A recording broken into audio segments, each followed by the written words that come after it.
ailələri hamısını təqdim eləyə Allah Taala gəlib bir dənə ailənin üstündə dayanıb ki, o da Əhl-i Beytdir.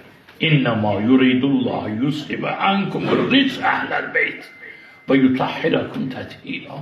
Gəlib bu Əhl-i Beyt Peyğəmbər ailəsidir. Gəlib bu ailənin üstündə dayanıb, nümunə bu ailəni seçimlərin içində təqdim edib ki, bu ailəyə bağlı olun. Bu ailəni sevin. Bu ailə kimi olun. Bu ailənin ki, burada meclis bugün qurulubdur, bu ailənin dərəcəsi bütün bəşəriyyət üçün Allahın dərgahına açılan bir qapıdır. Əhl-i Beyt 5 nəfərdir. Peyğəmbər Xuda əleyhissalam, xanım Zəhra, İmam Həsən, İmam Hüseyin 5 nəfərdir. Əhl-i Beyt. Bu ailənin dərəcəsini bizə Qur'an-ı Kərim birinci çatdırır. Hətta Şəbaniyyə salavatı var. Çox gözəl bir duadır. Qədimdə biz 30 il Sovet vaxtında mömin kişilər hər gün onu namazda oxuyardık. Bu ailənin göndərilən salavatı bu ailəyə, bu Şəbaniyyə salavatında müxtəsər belə nişan verir. Salavatı göndərirsən, şəcərətün nübüvvə, nübüvvət şəcərəsinə, nübüvvət şəcərəsinə, yəni nübüvvət peyğəmbərlik ağacına Həzrət Rəsulullah'dan gedir. Və mavzir risalə, salavat göndərginə risalətin xanedanına gəldi həmin öylən söhbət getirir. Və müxtələfil məlaikə, mələklərin bu ailə bir ailədir ki, bir evdir ki, mələklər ənir qalxır, ənir qalxır. Allah Cəbrail nazil olur. Mələklərin ənib qalxdığı evdir bura, həmin o ev ailə.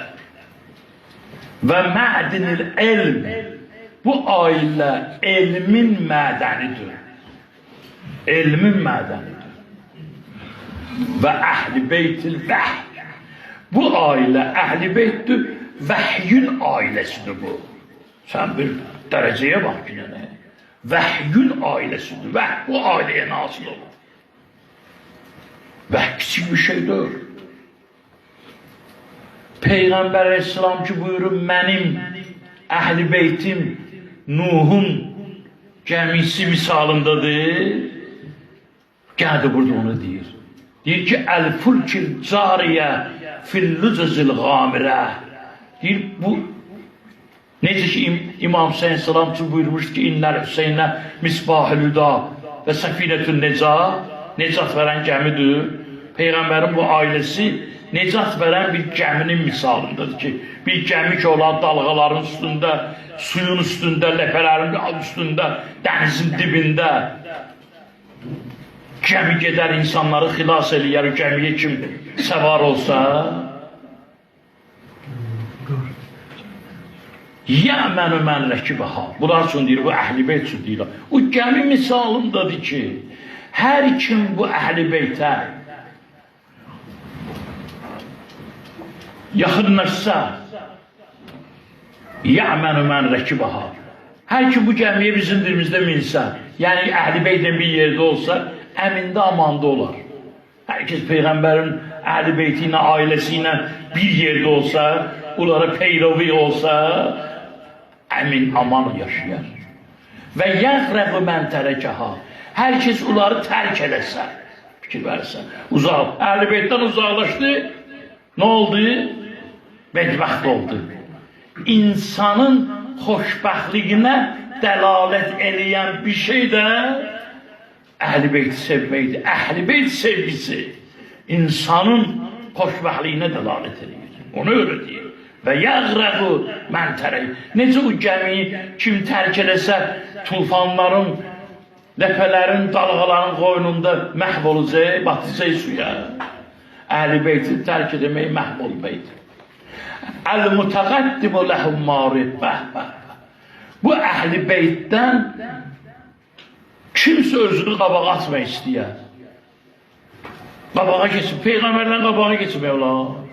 İmamdan qabağa geçmək olar. Məsumlardan qabağa geçmək olar. Özünü qabağa atan kafir olacaq. Vəl müteahhiru anhum zahid.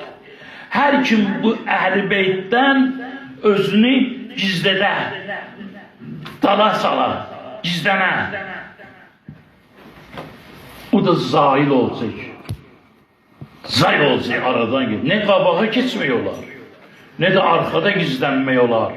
Əhl-i beytdən. Bəs nə lazımdır? Vəl lazimul ləhun lahiq. Lazımdır əhl-i beytə mülhəq olmaq, birləşmək, əhl-i beytin daxilində olmaq.